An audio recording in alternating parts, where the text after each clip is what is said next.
United Nations Guterres, Excellencies, distinguished delegates, I am, Your Excellencies, in this distinguished assembly, a privilege made possible by peaceful, democratic transition following free and fair elections in Kenya on the 9th of August, 2022.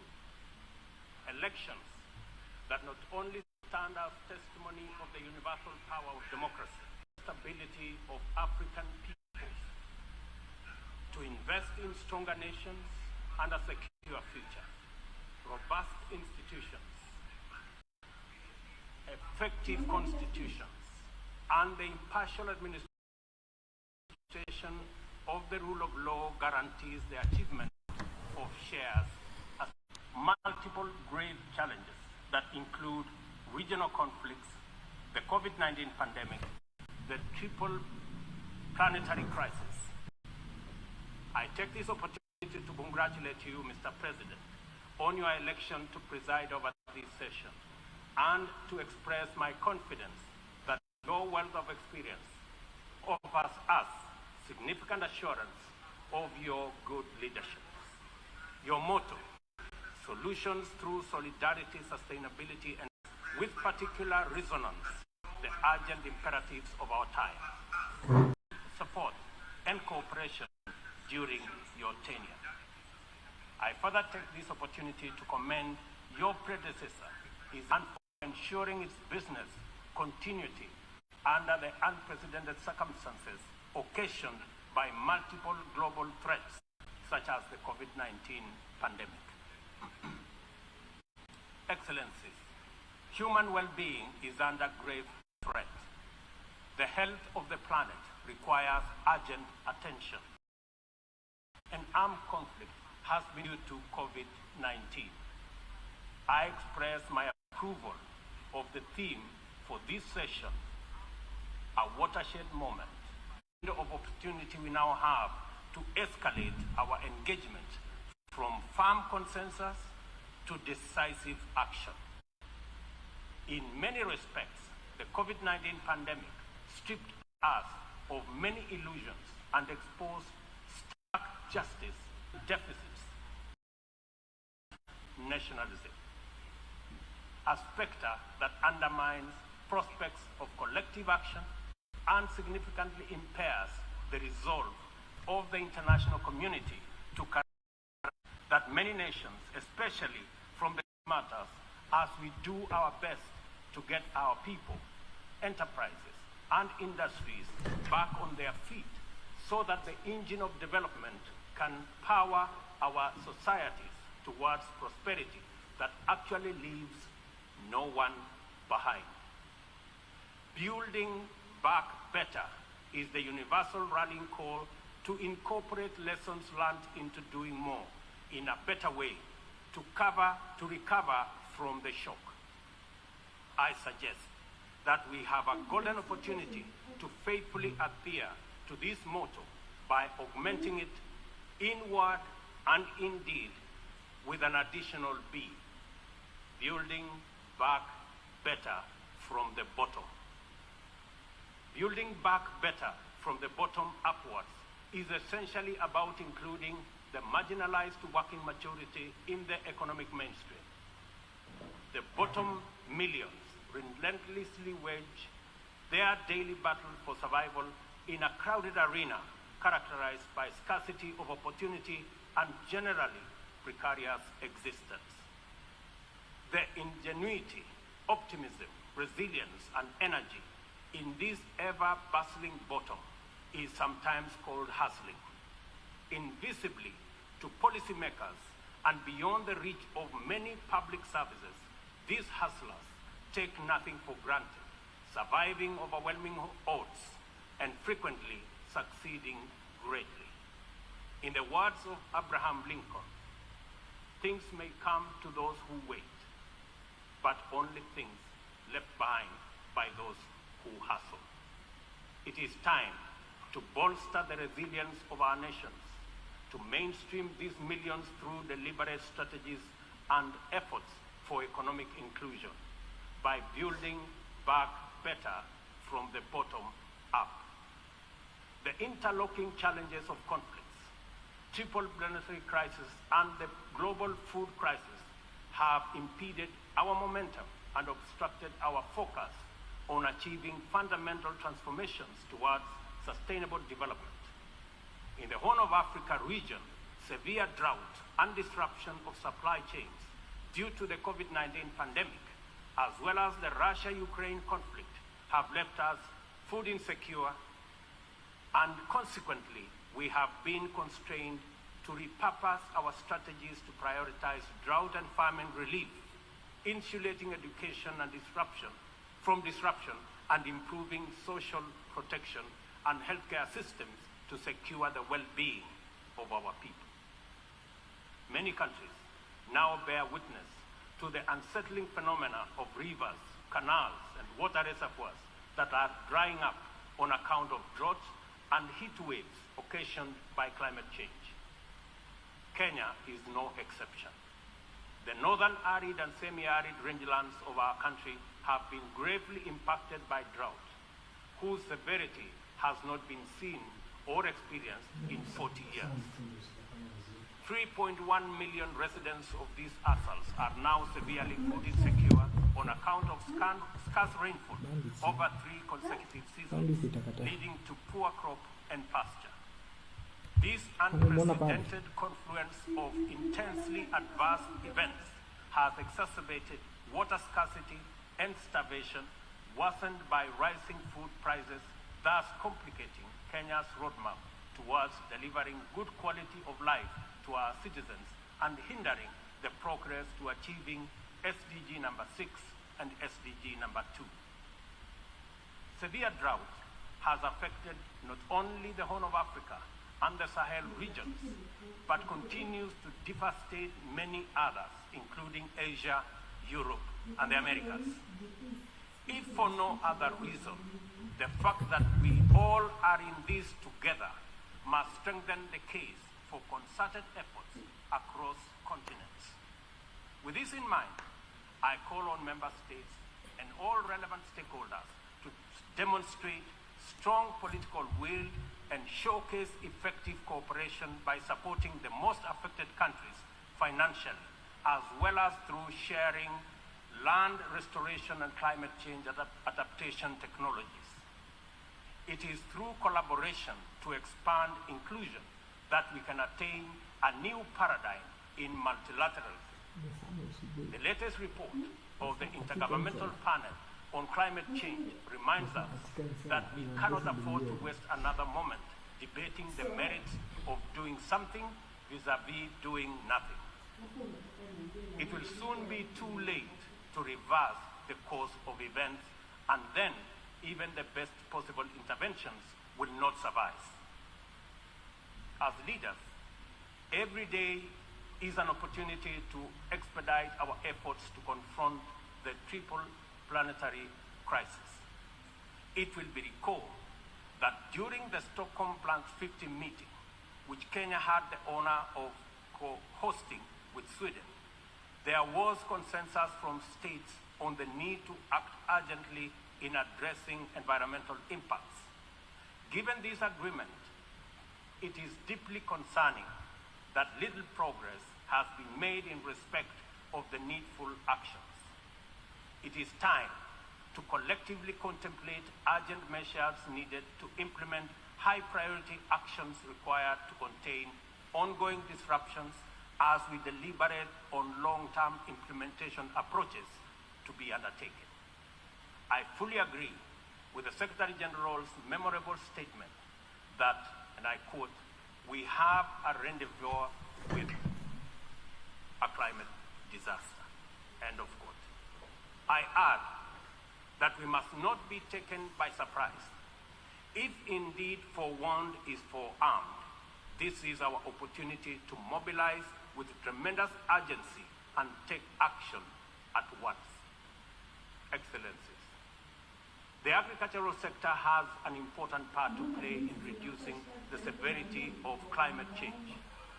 A number of practices have a bearing, positive or negative, on various dimensions of the environment.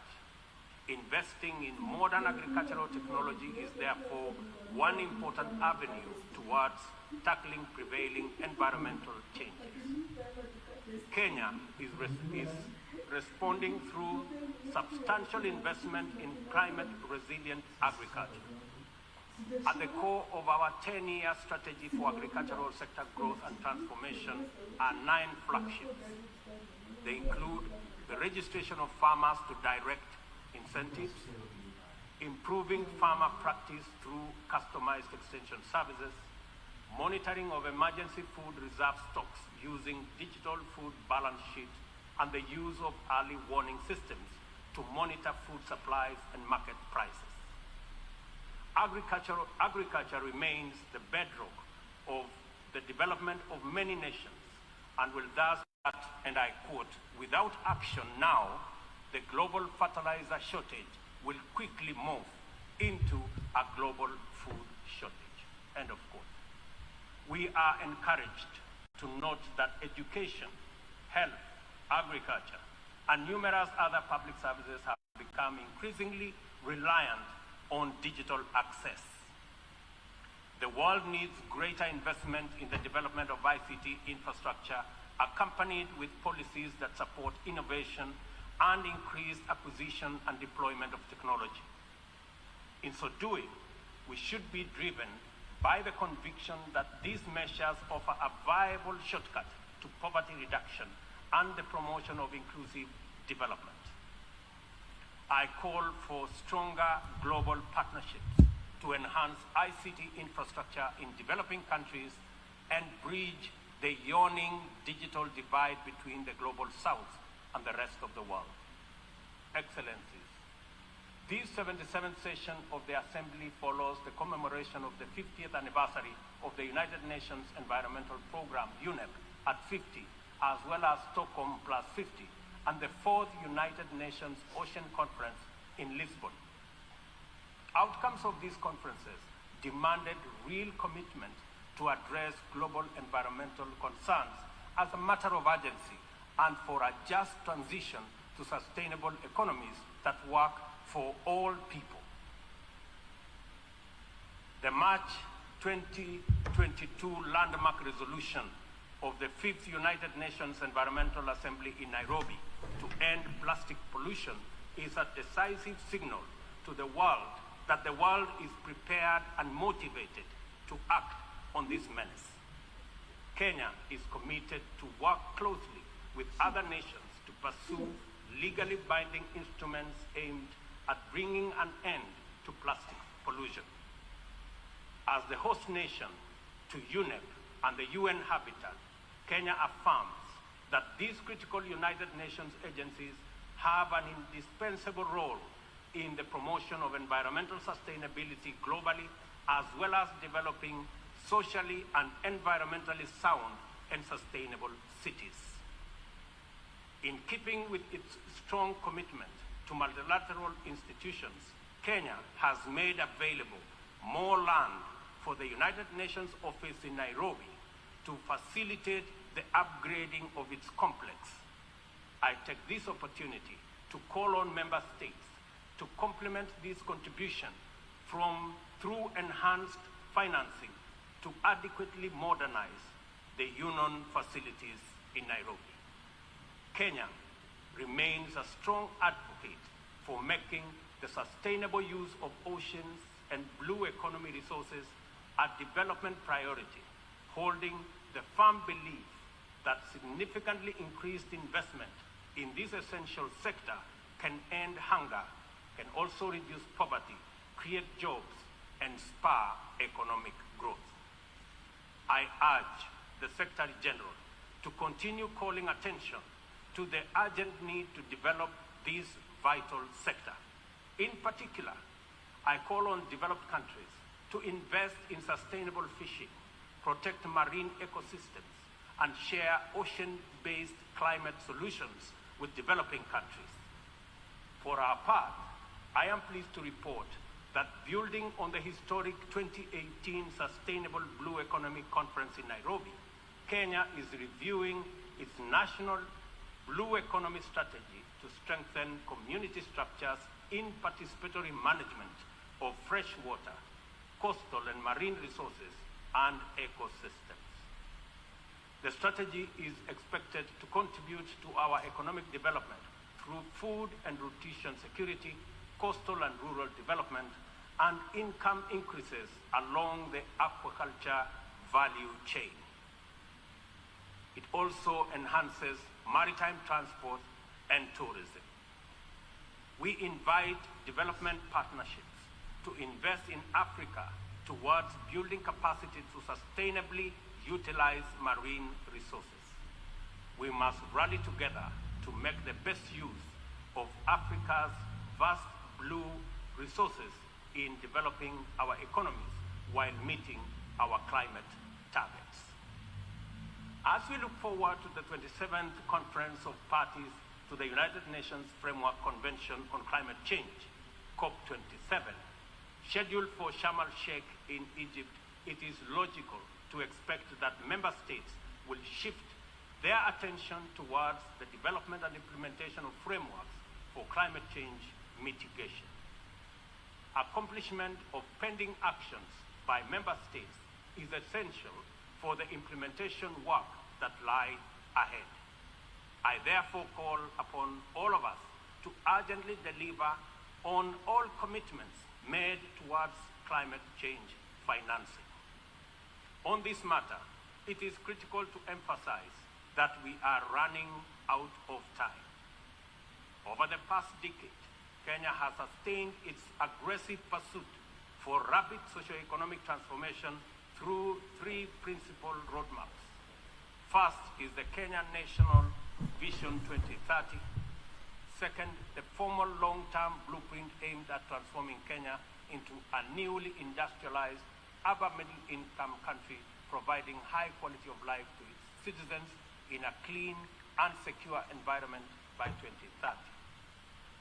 The second has been the Africa Union's Agenda 2063, and the third, the Sustainable Development Goals. Kenya looks towards tapping into a variety of resources to catalyze the achievement of these interlocking and mutually reinforcing objectives. The disruption and ensuing crisis due to COVID-19 pandemic compelled us to diversify our focus into new interventions, including economic stimulus program, a COVID-19 economic recovery strategy, and a COVID-19 socio-economic re-engineering recovery strategy, all aimed at mitigating the adverse impacts of the pandemic. I confirm that we have done the best of everything we could in the circumstances. Nevertheless, it is not enough. Kenya and the rest of Africa, like other developing nations, are in need of greater international partnership and cooperation to avert economic crisis in the wake of the pandemic. Developing countries, being heavily burdened by external debt servicing, run the risk of losing development gains due to the shocks inflicted by the pandemic and associated disruptions. I call upon global financial institutions and the international community to take urgent measures and release all existing financial instruments to provide much-needed additional liquidity and secure better fiscal space for developing countries like Kenya to enhance social investment, support climate change adaptation and mitigation, and address security needs and resolve development financing challenges. On behalf of Kenya, therefore, I join other leaders in calling upon the World Bank, the International Monetary Fund, and other multilateral lenders to extend pandemic-related debt relief to the worst-hit countries, especially those affected by the devastating combination of conflict, climate change, and COVID-19. Furthermore, I urge the G20 to extend and expand the scope of the common framework to suspend or reschedule debt repayments by middle-income countries during the pandemic recovery period. At this point, I would like this distinguished assembly to take a moment and consider the peace and security landscape, a landscape currently beset with multiple challenges, yet abounding with considerable opportunities. Our home region of East and Horn of Africa is in particular burdened by significant conflicts and challenges with implications for the region's development. We stand on the cusp of first opportunity for galvanizing confidence-building measures to generate and sustain momentum towards sustainable peace. In its role as an anchor state in the region, Kenya has sustained our investment in diplomatic efforts to find lasting peace in multiple situations within and beyond the region. Although some processes have yielded undeniable success, challenges remain. I therefore strongly reiterate our call for partnership towards confidence-building measures and urge more concerted efforts towards sustainable peace and stability. Kenya is currently serving in the United Nations Security Council.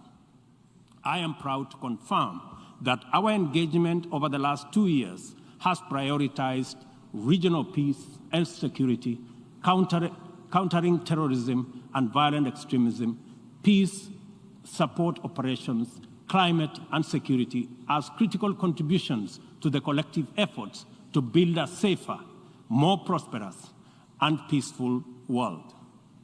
I am also proud to state that Kenya has continued to champion closer cooperation between regional mechanisms and the Security Council as an effective means to achieving international peace and security. Kenya continues to advocate the renewal of the Africa Union security architecture, which draws comparative strength from the highly productive complementarity between the United Nations, the Africa Union, and the regional economic communities. Working closely with the 2 elected African countries of the A3 in the UN Security Council, we are committed to finding a stronger Africa voice in the Council and achieving a consensus-driven, rules-based multilateral system. It is our manifest intention to see greater Pan-Africanization of the global agenda in order to make multilateralism work for the people of the world in their diversity. It is time for multilateralism to reflect the voice of farmers, represent the hopes of villagers, champion the aspirations of pastoralists, defend the rights of fisherfolk, express the dreams of traders, respect the wishes of workers, and indeed protect the welfare of all peoples of the global South. Let me express the strong collective conviction of my country that the relevance, legitimacy, and moral authority of the United Nations will forever remain deficient, undermined by the absence of comprehensive reforms of the United Nations Security Council. We therefore remain firmly committed to reforming the Security Council to make it a more effective, representative, and democratic global institution. Given the magnitude and variety of challenges the world continues to confront, a more fit for purpose United Nations is urgently needed, one that possesses the legitimacy and efficacy in dealing with threats to international peace and security.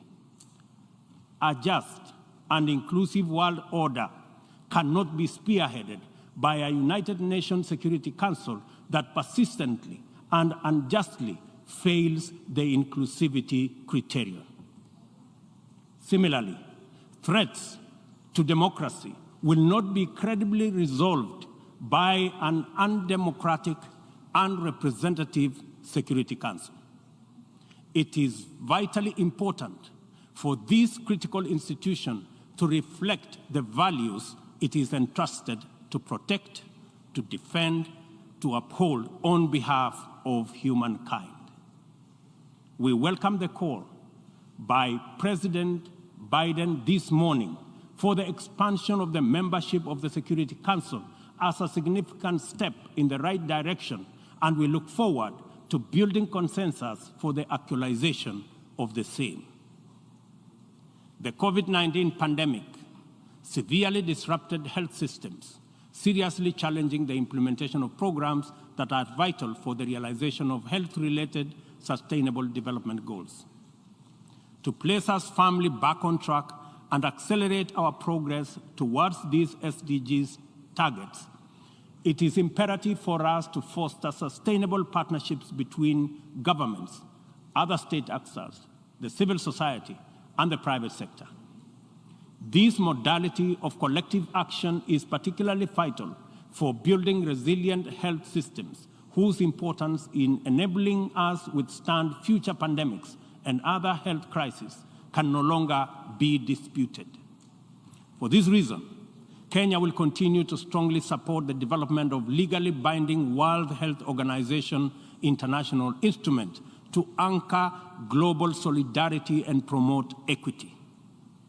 The fact of the matter is that the COVID-19 pandemic exposed for all the world to see the severe deficit of these critical values in our present multilateral configuration. Global supply chains remained impervious to demands in the global South generally, and Africa in particular. Unequal access to vaccines underscored this unjust and unequal situation with unforgettable clarity. Whenever human life, security, and welfare is in jeopardy, it is immoral to administer interventions through frameworks that are anchored on fundamental inequality. We are all witnesses to admirable demonstrations of effective solidarity in response to crises in various parts of the world. Our knowledge of the possibility of spontaneous yet resolute global solidarity reinforces the African exception as particularly repugnant. From genocides and civil conflict to famine and pandemics, the African continent is consistently left behind to bear the brunt of weak solidarity and disastrous failure of multilateralism. History indicates the last time Africa was the focal point of strong and effective multilateralism and multilateral consensus was during the Berlin Conference of 1884-1885, and the character of the ensuing interventions casts a long shadow to date. Not to put too fine a point to it, the failure of multilateralism during crises which relegate the people of Africa outside the cycle of moral consideration and normalizes humanitarian neglect and other casual injustices are failures of humanity. Nothing about Africa, and I say nothing about Africa or its people makes it acceptable for this type of failure to persist in this era. And we have an urgent moral duty to do better, and to right this wrong. For decades, Africa has borne the brunt of three epidemics: the HIV, tuberculosis, and malaria. I applaud innovative partnerships like the Global Fund for their progress in addressing the three menaces, and also welcome the ambitious targets set for the 7th replenishment cycle. Kenya is committed to supporting the Global Fund and implementing the agreed targets in order to actualize our pledge at the replenishment conference. Kenya calls upon all countries implementing the Global Fund programs, especially fellow African states, to remain at the forefront in championing for successful replenishment of the fund. This way, the mobilization of much-needed resources is enhanced, bringing us closer to the final elimination of these dangerous diseases. In conclusion, Kenya joins the Secretary General in calling for the strengthening of multilateralism as the only sustainable path to a peaceful, stable, and prosperous world for all. This is the imperative of our time and the call of this moment. It is time to work on the trust deficit with stronger conviction that none of us is really safe until all of us are safe. The theme of the 77th session, and I quote, "A watershed moment, transformative solutions to interlocking challenges," end of quote, demands that we recognize the crises we must confront are interlinked in a complicated way. They can only be effectively addressed through more imaginative strategies and innovative formula. A population of 8 billion people in a densely networked world increasingly looks up to the multilateral system as the anchor for their individual aspirations directly and indirectly through robust national frameworks. Increasingly, therefore, the United Nations system is expected to be responsive to these needs and for the proceedings in this forum, in a forum like this, to speak to ordinary people in far-flung reaches of our incredibly diverse globe. It is impossible to address all their individual needs directly, but it is possible to respond to all of them by speaking with conviction to the universal values of equality, inclusion, justice, solidarity, and collective action, and by making sure that all our interventions effectively reflect them with clarity. The integrity of the international order must be measured by the distance separating our resolutions, consensus, and agreement from decisions, actions, committed interventions, and effective solutions. A watershed moment, therefore, demands that we reduce that gap drastically and quickly. Kenya pursues numerous essential domestic agenda through the multilateral framework. We are heavily invested in the strength, effectiveness, and eventual success of all interventions formulated by the United Nations.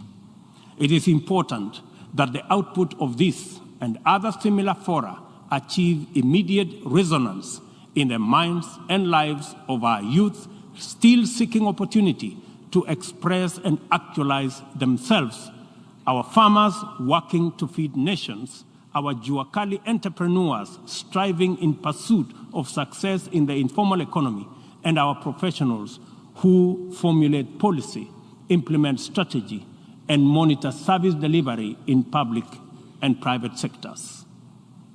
Africa places immense value in the international community and the tremendous possibilities it can unlock through inclusive, sustainable, and effective action to transform the lives of our people and establish lasting peace, security, and shared prosperity. This watershed moment is our chance to turn the key and open this door of opportunity. We can make progress in addressing the triple global threats and liberate ourselves from the shame of past failures of multilateralism. At this watershed moment, we must not only choose, but also act decisively to bequeath our children and their children